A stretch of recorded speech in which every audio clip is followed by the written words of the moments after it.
दोस्तों नमस्कार। आज हम 20वें चैप्टर पे डिस्कशन करेंगे और 20वें चैप्टर का टाइटल है मीनिंग, यानी कि जीवन के अर्थ पे ये चैप्टर बात करेगा। और ये चैप्टर ना सिर्फ आपके निबंध लेखन के लिए महत्वपूर्ण है, क्योंकि यूपीएससी अभी हाल के वर्षों में अमूर्त निबंध पूछ रही है, जिसमें कहीं ना कहीं वो सारे टॉपिक हमारे जीवन से जुड़े होते हैं। जीवन का हमारा क्या मीनिंग है और जीवन में क्या क्या चीजें महत्वपूर्ण है, चाहे वो प्रेम हो, है ना, चाहे वो आनंद हो, चाहे खुशी हो, हैप्पीनेस हो। तो इस तरह की चीजें यूपीएससी निबंधों में पूछता है। तो ये चैप्टर और अगला चैप्टर काफी महत्वपूर्ण रहने वाले हैं निबंध लेखन के लिए। इसके अलावा ये चैप्टर हमारे सामान्य जीवन के लिए भी बहुत ज्यादा महत्वपूर्ण रहेगा।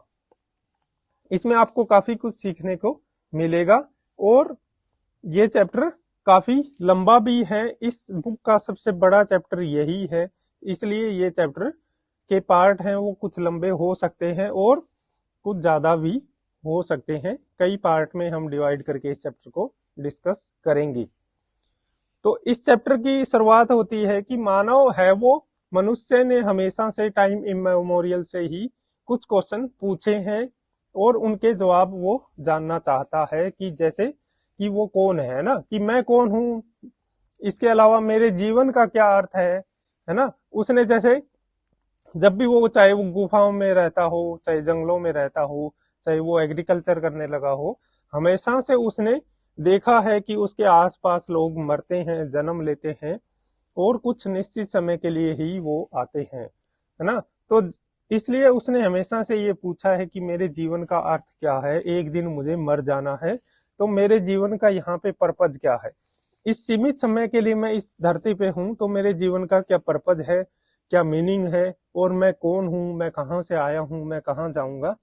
तो इस तरह के प्रश्न मानव ने पूछे हैं और हर देश काल में हमें नए जवाबों की जरूरत पड़ती है, क्योंकि हमारे ज्ञान और आकांक्षाएं, हमारी एस्पिरेशन बदलती रहती है समय के अनुसार। तो इसलिए उसे हर समय में, हर देश में, हर काल में अलग अलग जवाब चाहिए होते हैं। लेकिन सेपियंस का जो स्वभाव है, सेपियंस एक किस्सा गोई प्राणी है, स्टोरी टेलिंग एनिमल है ना। वो किस पदावली में सोचता है, जैसे पहले की चैप्टर में भी हमने डिस्कस किया था कि मानव या सेपियंस की जो कहानी गढ़ने की क्षमता है, उस पर विश्वास जगाने की क्षमता है, कहानियों को प्रसारित करने की उसकी जो क्षमता है, इसी ने उसे पृथ्वी ग्रह का स्वामी बनाया है। और इसलिए वो किस्सों की पदावली में ही सोचता है, वो स्टोरीज में ही सोचता है, स्टोरीज में ही समझता है, स्टोरीज में ही समझाता है अपनी बात को, ना कि वो ग्राफ और नंबर की सहायता लेके, है ना। तो ये चीज सेपियंस को बाकी जीवों से, बाकी प्राणियों से अलग बनाती है और उसे शक्तिशाली बनाती है, और ये मानव का या सेपियंस का स्वभाव भी है। तो ये चीज है। तो इसलिए जब भी मानव को उन तीन प्रश्नों के उत्तर चाहिए कि मैं कौन हूं, मेरे जीवन का क्या अर्थ है और मेरे जीवन का क्या पर्पज है, तो वो हमेशा एक कहानी की उम्मीद करता है, एक स्टोरी उसे सुनाई जानी चाहिए, ताकि उसे पता लगे कि उस कहानी में उसकी क्या भूमिका है ना। जो कॉस्मिक जो ड्रामा चल रहा है, उस कॉस्मिक ड्रामा में उसको क्या रोल प्ले करना है। और अगर उसको अपने रोल का पता लग जाएगा, तो उसको अपने जीवन के अर्थ का, अपने जीवन के पर्पस का, और वो कौन है, इसके बारे में उसे पता लग जाएगा। तो इसलिए अलग अलग धर्मों में, अलग अलग संस्कृतियों में, अलग अलग जगह पे ये कहानियां गढ़ी गई है। इन कहानियों के द्वारा व्यक्ति को अपने जीवन को एक अर्थ देने, एक तरह से सहायता प्रदान करने की कोशिश की गई है ना। तो इन कहानियों की यहाँ पे इस चैप्टर में एक तरह से बात की गई है, जिसको हम तीन भागों में बांट के डिस्कस करेंगे। कुछ कहानियां ऐसी हैं जो एटर्नल साइकिल की बात करती हैं, कि ब्रह्मांड है वो एक एटर्नल साइकिल है, एक शाश्वत चक्र है। कुछ कहानियां हैं वो लीनियर है ना, वो साइकिल ना होके एक सीधी रेखा में है, जिसमें कुछ शुरुआत होगी, फिर मिडल आएगा, फिर एंड आएगा। और कुछ कहानियां अलग कैटेगरी की हैं। तो इस तरह से हमें ये तीन कैटेगरी में बांट के बात करेंगे। इन सभी कहानियों में एक यही समानता है कि इन सभी कहानियों में जो सुनने वाला है, उसको एक रोल दिया जाता है कि इस कहानी में तुम्हारा ये रोल है, अगर तुम इस रोल को निभाओगे तो तुम्हारा जीवन सार्थक होगा और इस रोल को निभाना ही तुम्हारे जीवन का पर्पज है। ठीक है, तो अगर शाश्वत चक्र की कहानियों की बात करें तो शाश्वत चक्र की कहानियां क्या कहती है कि यूनिवर्स है वो एक परमानेंट साइकिल है ना, वो एक एटर्नल साइकिल है। उस साइकिल में हर व्यक्ति की, हर प्राणी की, है ना सिर्फ व्यक्ति की बल्कि हर एक प्राणी की, एक घास के एक तिनके की भी एक उसमें डेफिनेट उसका रोल है और उसका जो रोल है वो ही उसके जीवन का अर्थ है। उस रोल को प्ले करना ही उसके जीवन का पर्पज है। अगर कोई व्यक्ति या फिर अगर कोई जीव, अगर कोई प्राणी उस अपने रोल को प्ले नहीं कर रहा, अपनी ड्यूटी का पालन नहीं कर रहा, अपने धर्म का पालन नहीं कर रहा, तो वो क्या करेगा, वो इस एटर्नल साइकिल के भीतर कुछ डिस्टरबेंस और कुछ इम्बैलेंस क्रिएट करेगा।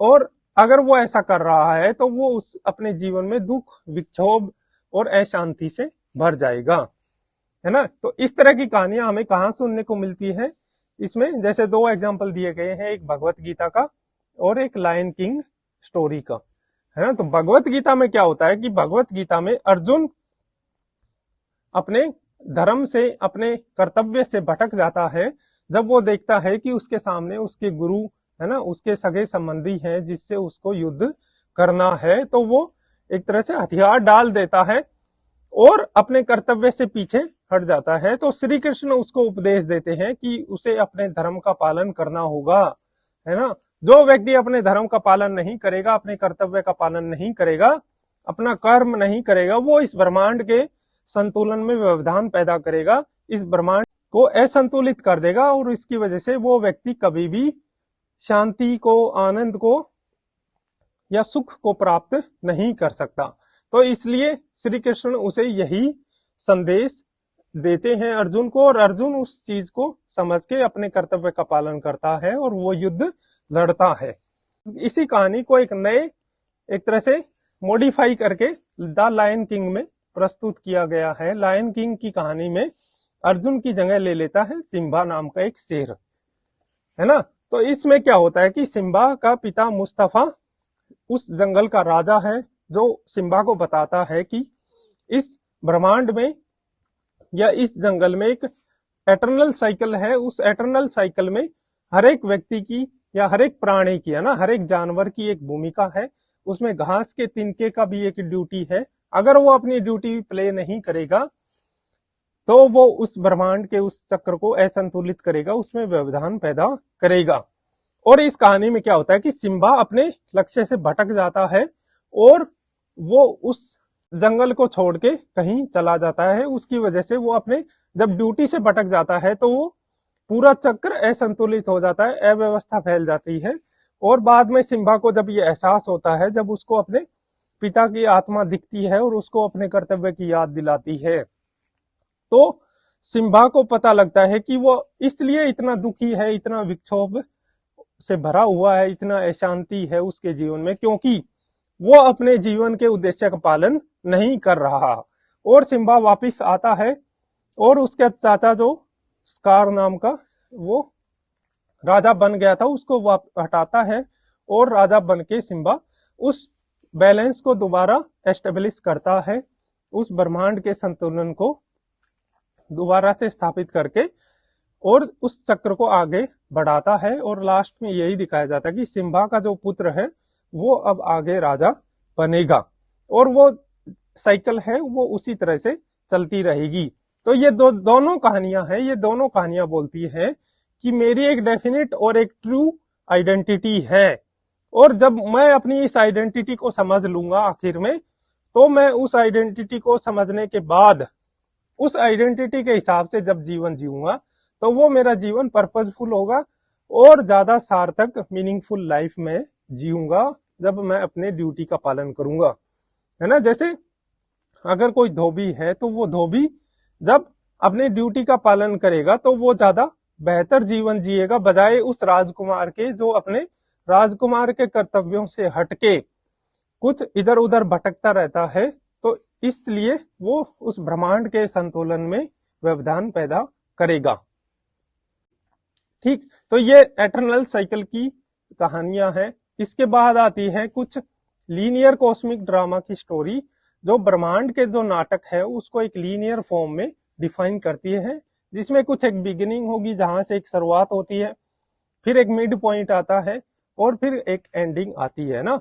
शुरुआत बहुत अच्छी होगी इन कहानियों में और फिर मिड आएगा वो काफी अन्याय से शोषण से भरा हुआ होगा, है ना, जैसे फिल्मों में होता है। और फिर एक अच्छी अंत इसमें बताया जाता है कि अंत बहुत ही भव्य होगा, बहुत ही शानदार होगा, है ना। और इन सारी कहानियों में यही होता है कि हमें उस अंत तक पहुंचाने के लिए हमारा जो रोल है वो हमें प्ले करना है ताकि वो अंत साकार हो सके। तो ऐसी कहानियां कहाँ कहाँ सुनाई जाती है? ऐसी कहानियां सुनाई जाती है, एक तो इस्लाम धर्म में सुनाई जाती है। राष्ट्रवाद की जो कहानी है वो भी इसी तरह की लीनियर कहानी है, और साम्यवाद की कहानी है वो भी लीनियर कहानी है।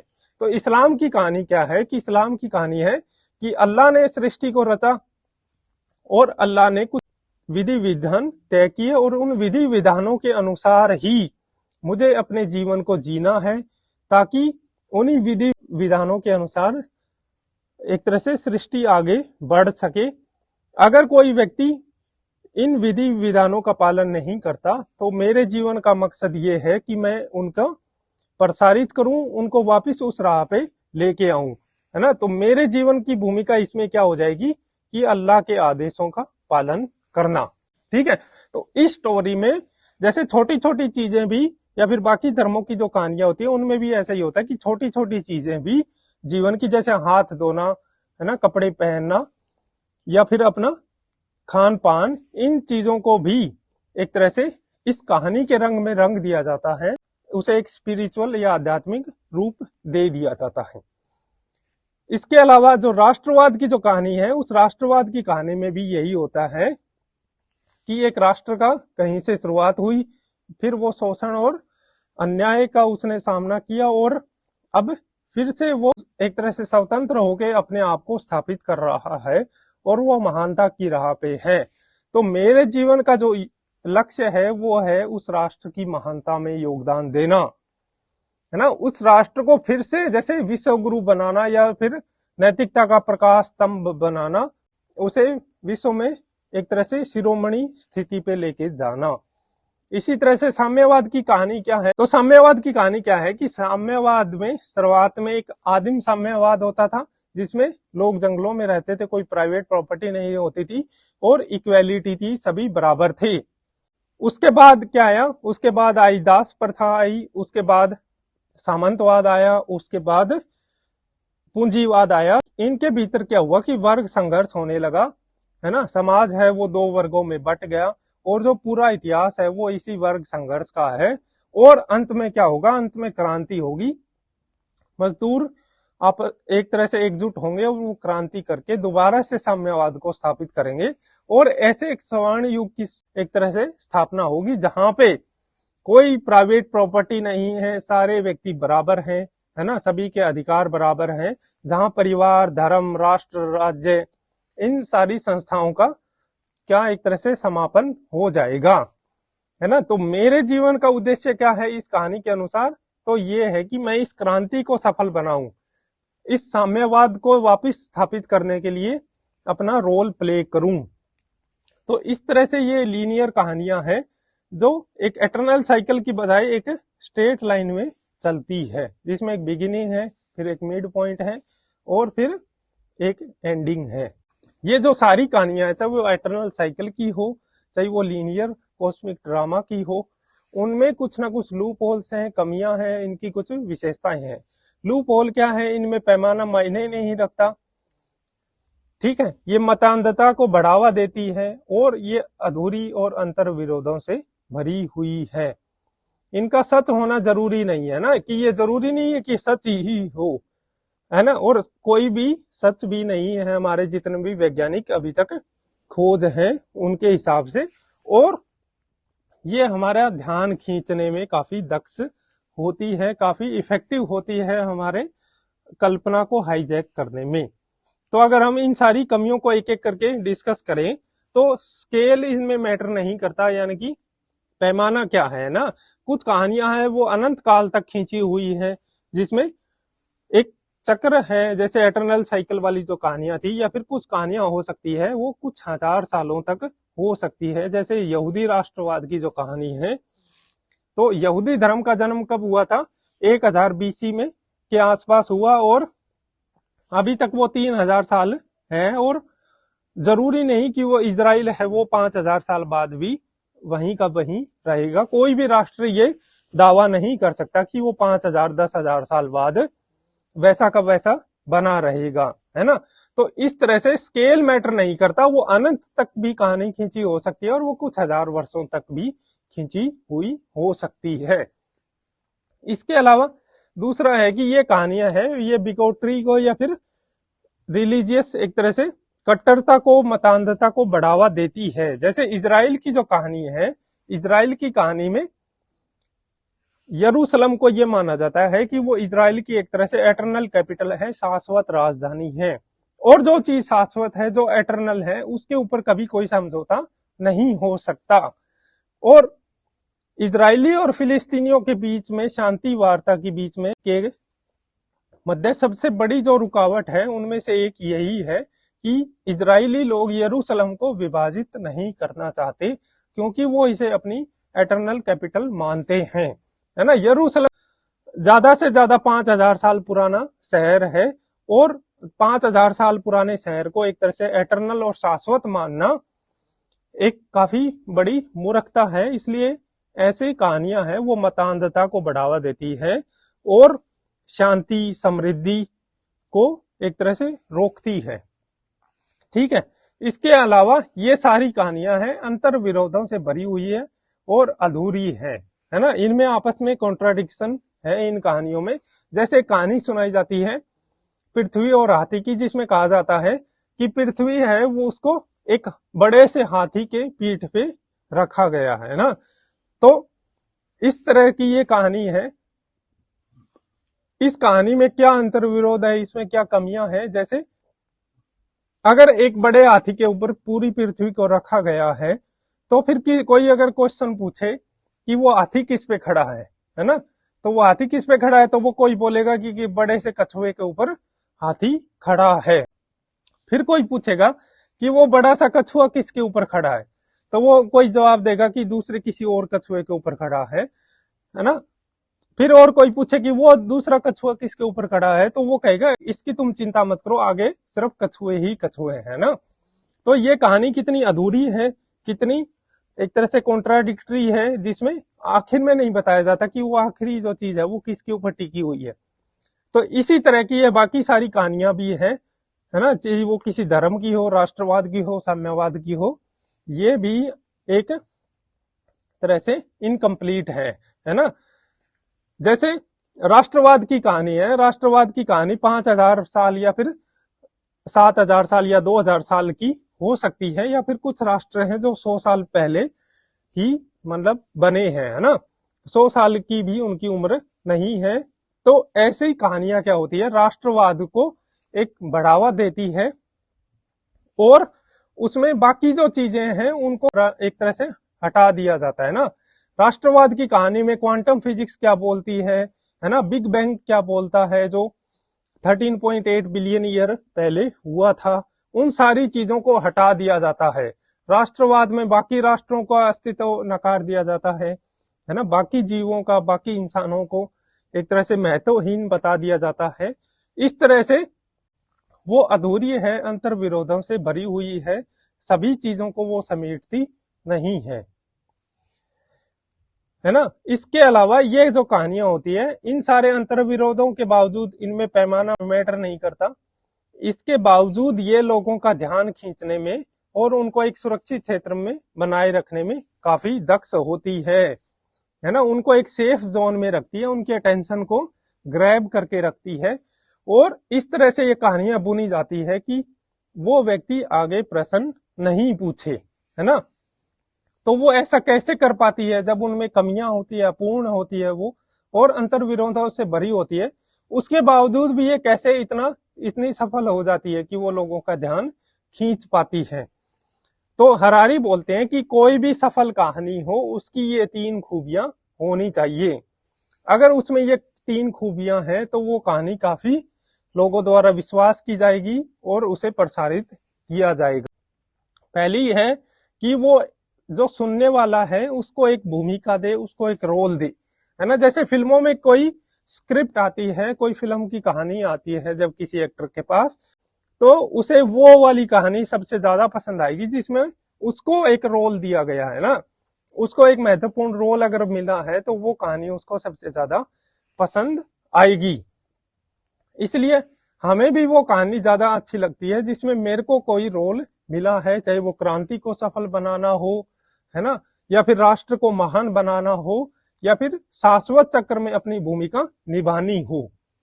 इसके अलावा दूसरी जो खूबी है एक सफल कहानी की, कि वो सुनने वाले के होरिजन से पार चली जाए, है ना। जैसे मेरा जीवन कितना हो सकता है, मान लो एक व्यक्ति का कि 70 से 100 साल तक मैक्सिमम, लेकिन अगर राष्ट्रवाद की जो कहानी है वो अगर 5,000 साल की, 10,000 साल की है, तो वो उसके होरिजन से तो पार चली गई ना, और उसको उस राष्ट्र में स्थापित कर दिया, उसको अपने से किसी बड़ी चीज में स्थापित कर दिया, उसको ये एहसास दिला दिया कि वो किसी बड़ी महान चीज के लिए अपने जीवन को न्योछावर कर रहा है, अपने जीवन को एक तरह से समर्पित कर रहा है, तो वो व्यक्ति उस कहानी पे विश्वास करेगा।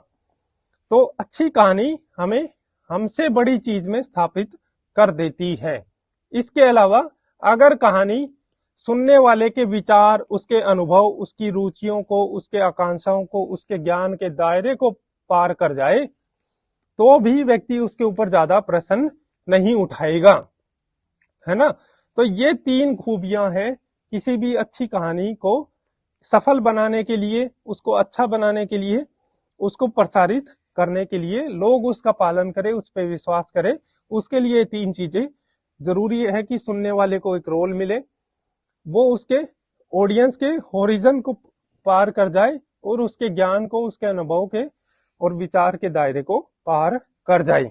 एक उदाहरण अगर हम देखें तो उदाहरण ये है कि जैसे हाथी वाली जो कहानी थी ना, हाथी वाली कहानी में क्या था कि अगर आप ऐसा बोलोगे कि पृथ्वी एक सिर्फ एक हाथी के ऊपर खड़ी है और इसमें आप अच्छे से और चीजों को एक्सप्लेन नहीं करोगे ना, कि सुनने वाले के ज्ञान और अनुभव से वो परे निकल जाए, ठीक है। तो जब तक आप ये नहीं करोगे तो व्यक्ति ये सीधा प्रश्न पूछेगा कि वो हाथी किसके ऊपर खड़ा है। लेकिन अगर आपने चीजों की व्याख्या सही से कर दी, चाहे वो गलत ही की हो, तो व्यक्ति के जैसे ही वो अनुभव और ज्ञान से परे निकलेगी, वो अगला क्वेश्चन पूछ ही नहीं पाएगा। जैसे कि पृथ्वी हाथी के पीठ पे रखी गई है, तो अगर आप चीजों को ऐसे एक्सप्लेन करते हो कि जब वो हाथी, बड़ा सा हाथी अपने कान हिलाता है तो उन कानों के हिलने से समुद्री तूफान आते हैं, आंधी आती है, और जब वो हाथी एक तरह से गुस्से से कांपता है ना, तो भूकंप आते हैं।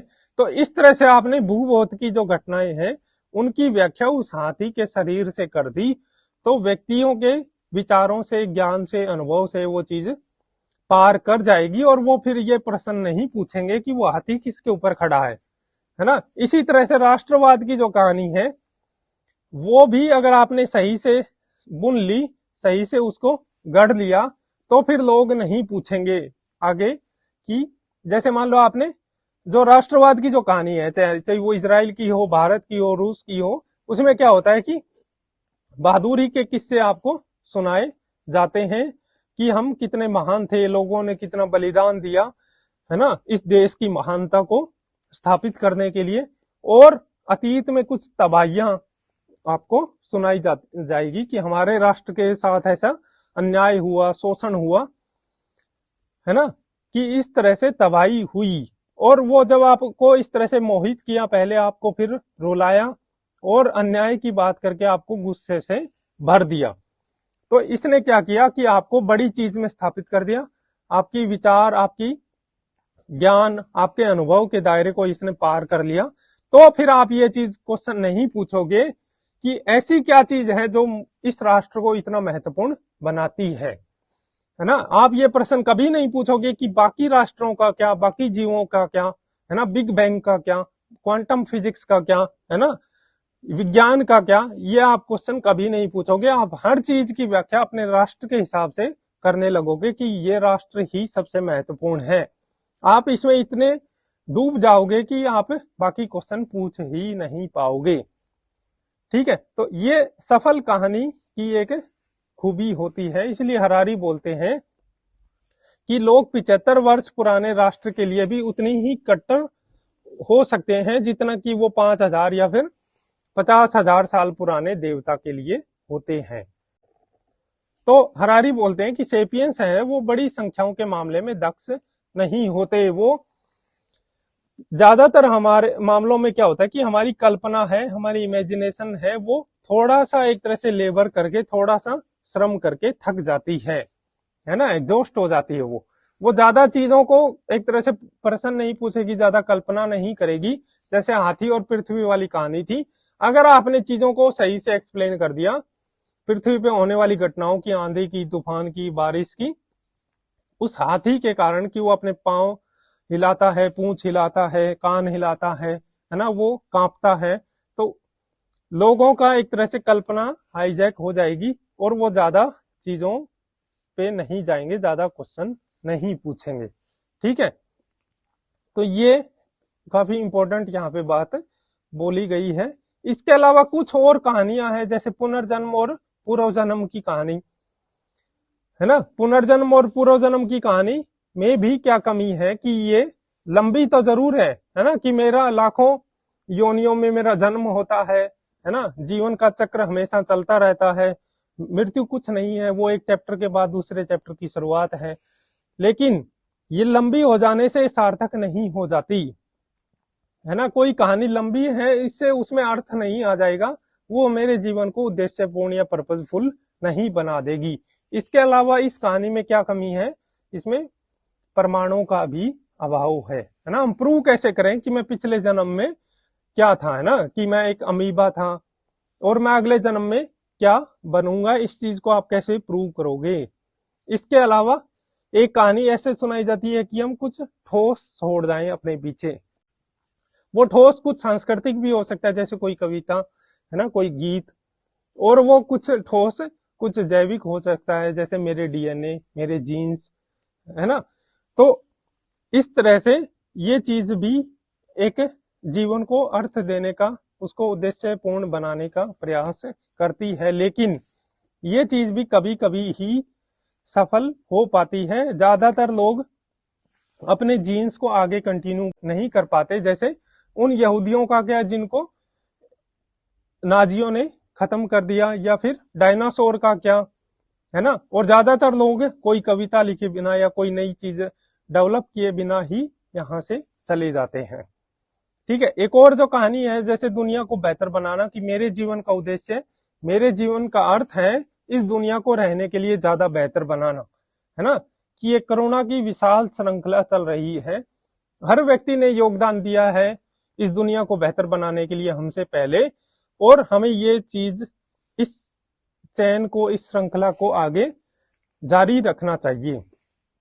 ठीक है, तो ये कहानी भी, इसमें भी काफी खूबियां हैं, कहानी अच्छी है, लेकिन ये कहानी भी अधूरी है, अंतर विरोधों से भरी हुई है। जैसे किसी व्यक्ति से पूछा कि तुम्हारे जीवन का क्या मकसद है, तो उसने बोला मेरे जीवन का मकसद है दुनिया को ज्यादा बेहतर बनाना, है ना। लेकिन मुझे ये नहीं पता कि बाकी लोग यहाँ पे क्या कर रहे हैं, है ना। तो इस तरह से ये कहानी भी अंतर विरोधों से भरी हुई है।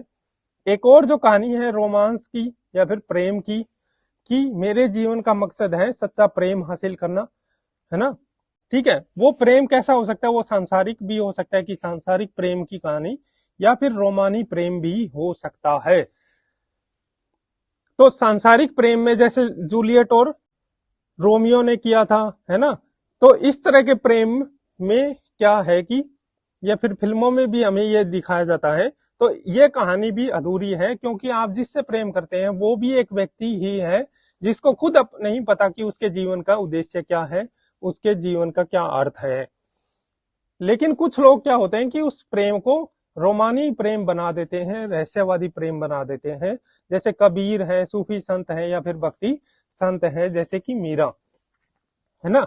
तो उन्होंने क्या किया कि अपने प्रेमी को एक ईश्वर के रूप में माना और उसी को प्रेम किया, उसी के प्रेम में वो डूबे रहे। तो हरारी बोलते हैं कि जो इस तरह का प्रेम करता है उसको अपने जीवन का अर्थ या फिर उन 3 प्रश्नों का अर्थ जानने की ज्यादा इच्छा होती ही नहीं है। वो कभी ये पूछता ही नहीं है कि मैं कौन हूं, मेरे जीवन का क्या अर्थ है ना।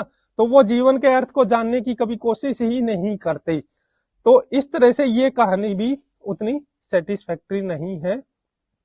तो ये सारी कहानियां थी जो हमने डिस्कस की या फिर हमें सुनाई जाती है जीवन के अर्थ को एक तरह से बताते हुए। तो जीवन के अर्थ पे जब भी आपको निबंध में लिखना हो या फिर इस तरह की कहानियों को आप भूमिका में भी इस्तेमाल कर सकते हो, ये आर्गुमेंट भी आप निबंध में लिख सकते हो, है ना, कि कैसे हमारी कल्पना को हाईजैक किया जाता है एक अच्छी कहानी में, क्या खूबियां होती है और कहानियां सच होने के बावजूद भी लोगों को एक तरह से उनका ध्यान आकर्षित करती है, उनकी कल्पना को हाईजैक करती है।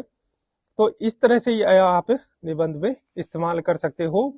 और फिर हम अगले पार्ट में डिस्कस करेंगे कि ये कहानियां झूठी हैं, वैज्ञानिक प्रमाणों से ये पता चलता है कि मानव की इजाद है, इसके बावजूद भी ये कहानियां क्यों चलती रहती है ना।